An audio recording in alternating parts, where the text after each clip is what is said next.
warahmatullahi wabarakatuh. Innal hamdalillah nahmaduhu wa nasta'inuhu wa nastaghfiruh. Wa na'udzu billahi min shururi anfusina wa sayyiati a'malina. May yahdihillahu fala mudhillalah wa may yudlil fala hadiyalah. Asyhadu an la ilaha illallah wahdahu la syarikalah wa asyhadu anna Muhammadan abduhu wa rasuluh. Allahumma shalli wa sallim wa barik ala nabiyyina Muhammad wa ala alihi wa ashabi ajmain, amma ba'd. Kaum muslimin yang dirahmati Allah Ta'ala, tiada kata yang pantas kita ucapkan dalam mukadimah ini melainkan rasa syukur kita kepada Allah Ta'ala. Dengan ucapan alhamdulillah, pada kesempatan yang berbahagia ini kita bisa bertemu kembali dalam keadaan sehat walafiat. Semoga menji'ukum birahmah marji'ukum bil maghfirah. Kehadiran kita pada kesempatan hari ini mendapatkan rahmat dari Allah, dan kepulangan kita nantinya mendapatkan ampunan dari Allah Ta'ala. Salawat dan salam senantiasa kita haturkan kepada Nabi kita Rasulullah Muhammad sallallahu alaihi wasallam. Kaum muslimin yang dirahmati Allah Ta'ala, di dalam Al-Quran Allah Subhanahu wa Ta'ala berfirman, A'udzubillahi minasyaitonir rajim, bismillahirrahmanirrahim. Syahrul Ramadan alladzi unzila fihil Qur'an hudal linnasi wa bayyinatin minal huda wal furqan. Pada bulan suci Ramadan ini adalah bulan yang diturunkannya Al-Qur'an sebagai petunjuk bagi manusia berupa penjelasan-penjelasan, dan di situ ada pembeda. Ini maknanya apa? Maknanya pada bulan suci yang agung ini Allah Ta'ala menurunkan petunjuk. Petunjuk itu sebagai pembeda dan penjelas kepada umat manusia, yaitu berupa Al-Quranul Karim. Ini adalah mukjizat yang sangat luar biasa yang diberikan Allah kepada manusia. Sehingga petunjuk ini, kalau kita nantinya bisa memberikan atau kita bisa melaksanakan petunjuk ini dengan baik, melaksanakan perintah dari petunjuk ini, insya Allah kita termasuk bagian dari orang-orang yang selamat fi dini wa dunya wal akhirah. Ibarat petunjuk itu apa? Kalau kita beli mobil di dealer gitu, itu ada petunjuk-petunjuknya pada merek tertentu. Kalau kita mengikuti petunjuk itu, saya yakin kita akan selamat dan bisa mengoperasikan mobil tersebut. Nah, di sini kita hidup di dunia ini diberi petunjuk oleh Allah Ta'ala, yaitu Al-Quranul Karim dan hadis Rasulullah SAW. Barang siapa yang mampu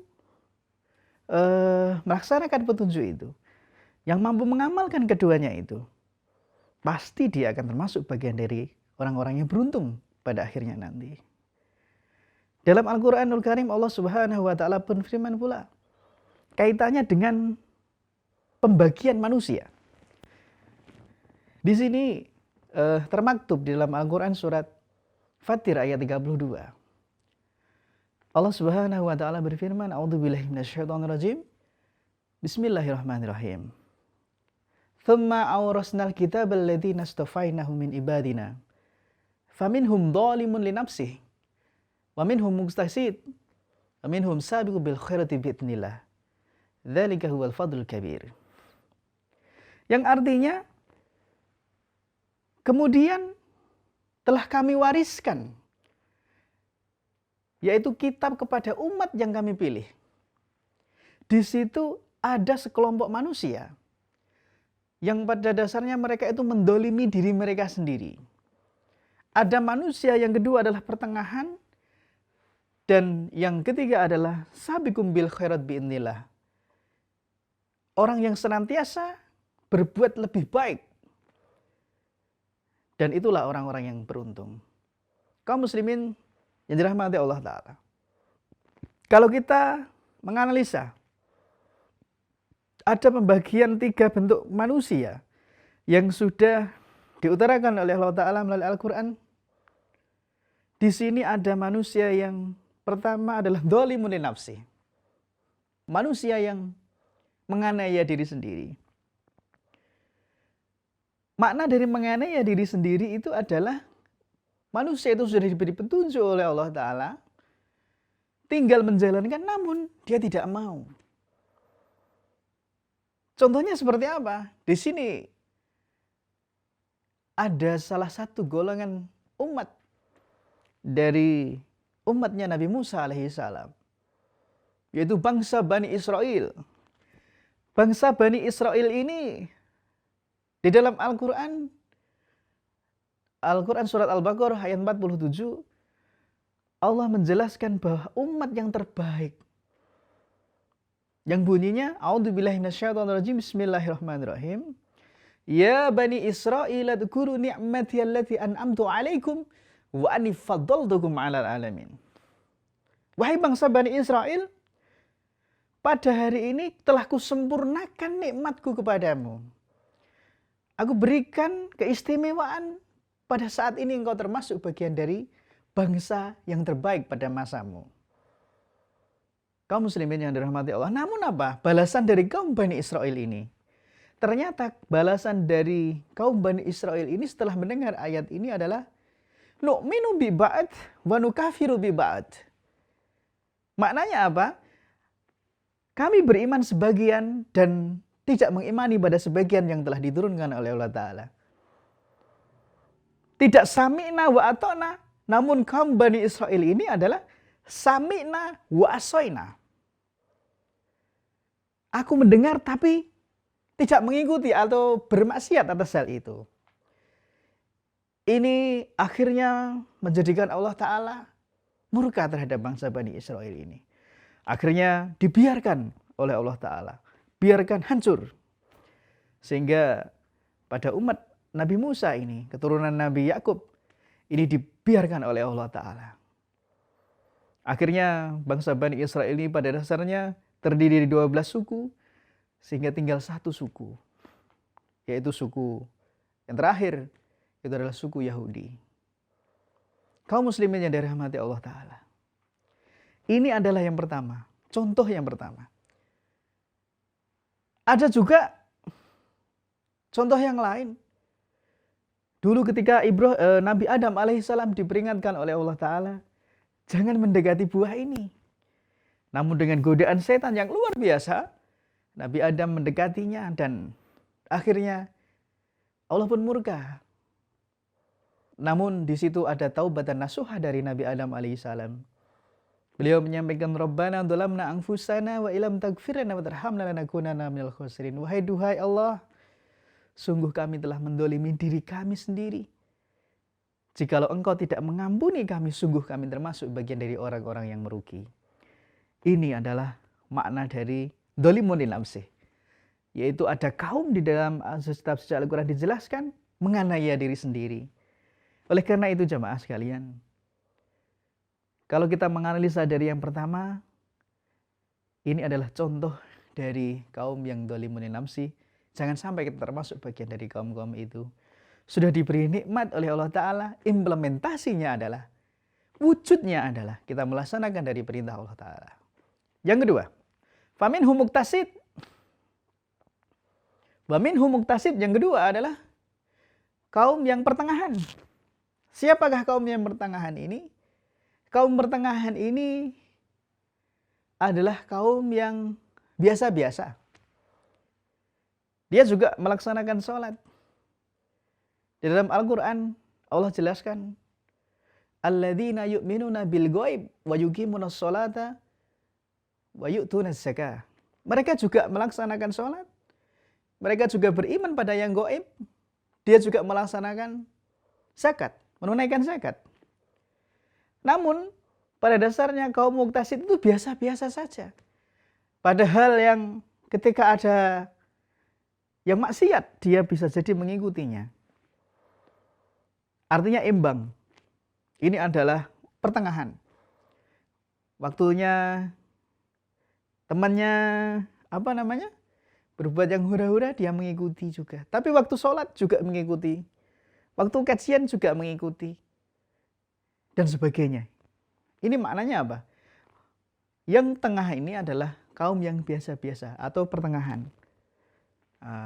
Ini banyak sekali orang-orang yang mengatakan kaum yang ya pokoknya pertengahan gitu loh. Itu yang kedua. Namun ada kaum yang istimewa di sini, kaum para jamaah sekalian. Kaum yang istimewa ini adalah kaum yang sabiqum bil khairati bi'idznillah. Dzalika huwal fadlul kabir, adalah kaum yang senantiasa mendahulukan kebaikan. Dia tidak sekedar melaksanakan perintah Allah Ta'ala berupa sholat 5 waktu, berpuasa di bulan suci Ramadan, namun dia mengimplementasikan qiyamul lail secara menerus dengan istiqomah. Karena pada dasarnya derajat takwa itu yang diharapkan dari kaum yang sabiqum bil khairatin bi'idznillah. Yang ketiga ini ada, namun jarang sekali. Dia implementasinya adalah wasari'u ila maghfiratin min rabbikum wa jannah. Di dalam Al-Quran surat Al-Imran ayat 133 itu. Wa jannatin arduha samawati wal ardh uiddat lil muttaqin. Dan bersegeralah dari ampunan serta surga yang luasnya langit dan bumi, dan diperuntukkan bagi orang-orang yang bertakwa kepada Allah Ta'ala.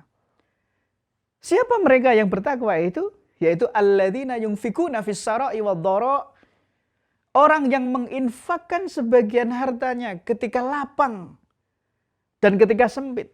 Jamaah sekalian, berinfak pada waktu hal yang lapang itu sudah biasa. Namun orang-orang yang sabiqum bil khairat ini adalah berinfak padahal dia itu dalam keadaan sempit. Nah ini sabiqum bil khairat ini.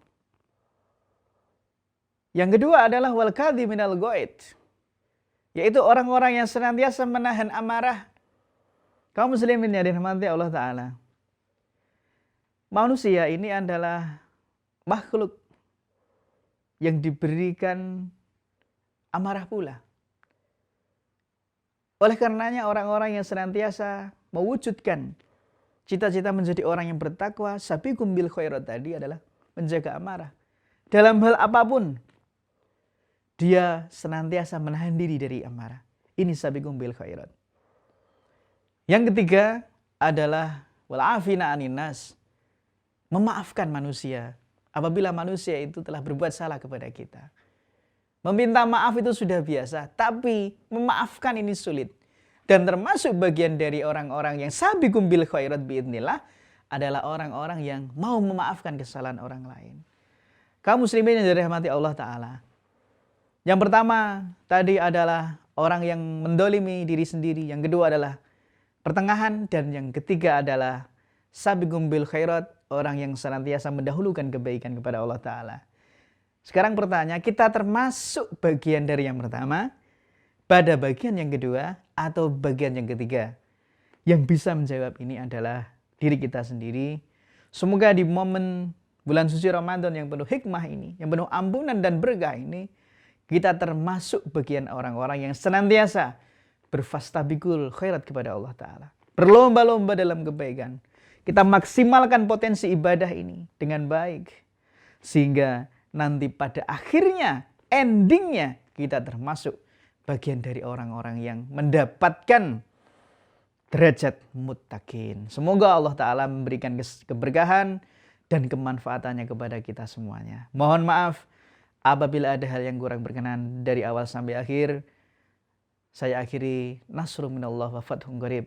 Wabasyiril mu'minin. Wassalamualaikum warahmatullahi wabarakatuh.